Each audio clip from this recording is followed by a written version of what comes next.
పెట్టినప్పుడు కూడా అతను సపోర్ట్ చేయలేదు. చూసాం కదా మనం, మొన్న మాకు సపోర్ట్ చేయట్లేదు, ఈవెన్ మీడియా పబ్లిసిటీ ఇవ్వట్లేదు అని కూడా తిట్టిపోసింది.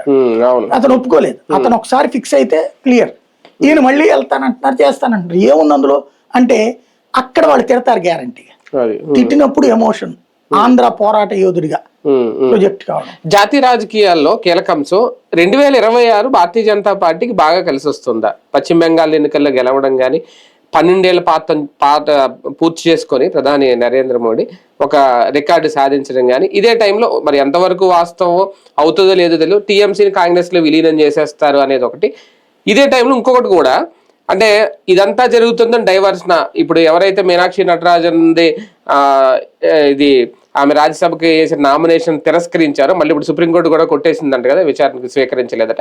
దీని వెనక బీజేపీ కుట్రుంది అని కొన్ని ఆరోపణలు. ఎలా చూడాలి అంటే ఇక్కడ ఒకటి, భారతీయ జనతా పార్టీ గెలుపు 2 చోట్ల ఓడింది కదా, తమిళనాడులో, కేరళలో. మరి 3 చోట్ల గెలిచింది. దెన్ అక్కడ ఇంకా పొలిటికల్ మ్యానిపులేషన్ ఏమి ఉండదు. బెంగాల్లో విజయానికి అది 15 ఏళ్ళు పోరాడి, దగ్గర దగ్గర 380 మంది కార్యకర్తలు చచ్చిపోయారు, మర్డర్ చేయబడ్డారు. 800 కార్యకర్తలు జైళ్లలో ఉన్నారు స్టిల్. ఇప్పుడు మొన్ననే విడుదల చేస్తున్నారు. 1200 మంది కార్యకర్తలు కాలెరగొట్టుకునో చెయ్యరగొట్టుకునో ఉన్నారు. వాళ్ళందరి త్యాగాల ఫలితం, మమతా బెనర్జీ అభిషేక్ బెనర్జీ చేతికిచ్చి అరాచకాన్ని ప్రోత్సహించిన ఫలితం అక్కడ బెంగాల్లో అధికారంలోకి వచ్చింది.